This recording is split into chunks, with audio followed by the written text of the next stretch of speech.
And the time is 5:23, and in the studio we have M.E. Ellison. Apparently I was pronouncing it incorrectly.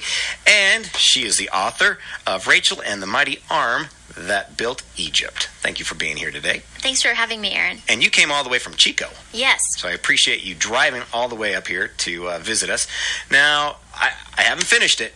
I'm still in it, and I'm usually an autobiography or biography or a history type person, but this I found very interesting. It caught my interest. It's a good book. So tell us something about it. Well, it's about Egyptologist Dr. Rachel Connor, and she's kind of a skeptic when it comes to things supernatural and paranormal. And she ends up becoming friends with some people who are her opposite, and as a group, they are transported somewhere unlike where they've ever been before. And, of course, they want to go home, and adventure ensues. And so, yeah, we can't tell a whole lot. So I'm kind of like, I'm walking a thin line here. So there are aliens. There are ghosts. Okay. There are Egyptian gods.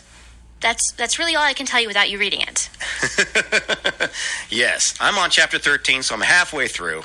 So yes, I don't want to give too much away.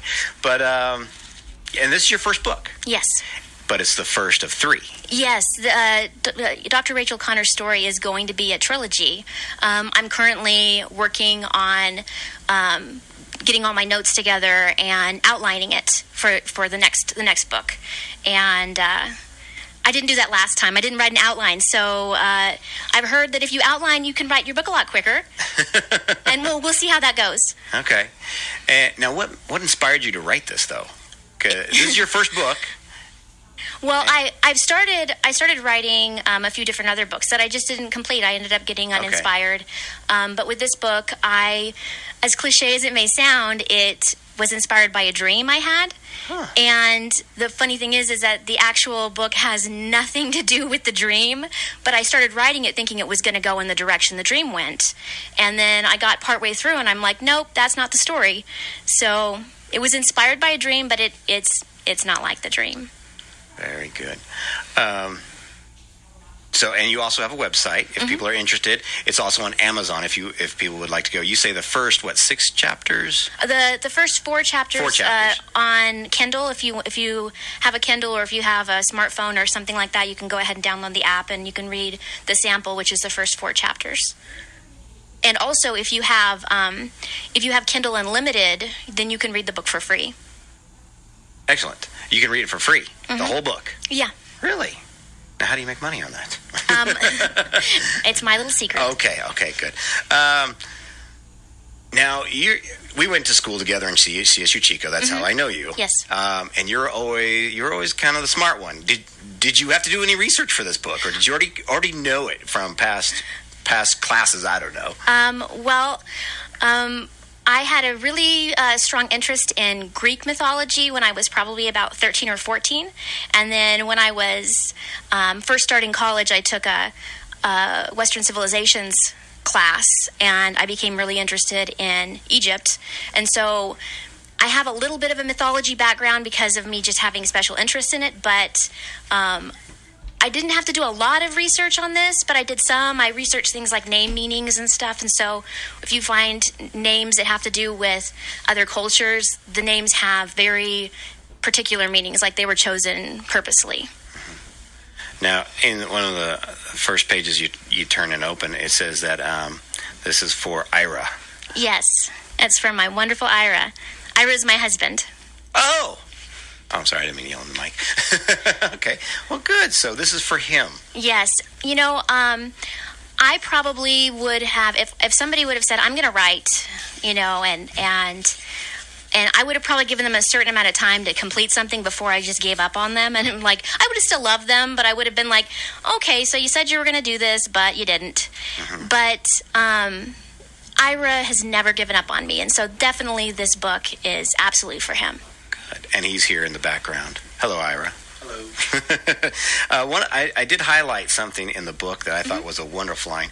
It's easier to put out a fire if you're already got the water hose ready. Mm-hmm. And I really like that line. It's actually an extremely easy read. What demographic do you think this targets? Well, I really wrote it, and this is what I think people miss when they're writing books sometimes, is they try to write books for other people. And write a book for yourself, and then no matter what, one person will like it. So I feel like the demographic was myself. Okay. So a 30-something.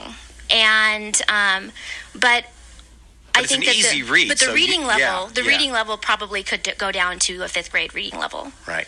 And the genre is kind of like a fantasy, would you say fantasy, kind of sci-fi? Yeah. So I think it could really, a younger demographic could really go for something like that. Yeah, I think the story could, but the characters, the only reason why I wouldn't say, oh, it's for the young kids is just because the youngest character in the book is 27.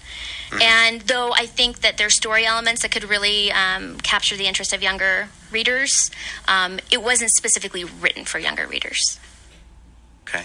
Well, and I've also saw some of the stuff on your Facebook, and people said that they'd given it to their daughters, and yes, and they weren't able to put it down, and they come back and they talk about it, and I don't know how young their daughter was, but yeah, I know there are some people as young as like 10 who are reading it, so I guess that would be like a 5th grader. I can easily see something like that, easily. In fact, after I'm done with this, I'm going to see if my youngest daughter would like to read it. She's about 11. Oh, that's awesome. But so now it's on Amazon, and if you go on a Kindle, you can get it for free. Yes. And if you don't, you can read the first four chapters for free. Yeah. And actually, it's not a very inexpensive book at all, and it's very well written. I appreciate you coming in. Is there anything you want to say before we let you go? No, thank you for having me. Thank you for driving all the way up here. We love to having guests come in. I contacted her and I invited her to come in. I'm like, I know it's a long drive, so you can call in. And she's like, no, I'm going to come up to Susanville, and I really appreciate you doing that. She's just smiling. So you can't see that on the radio. Anyway, well, thank you for coming in. And for the next trilogy or for the next books, you're going to come visit us? Sure. And I know it's a long drive, so feel free to call in if you have to. But we love seeing you here.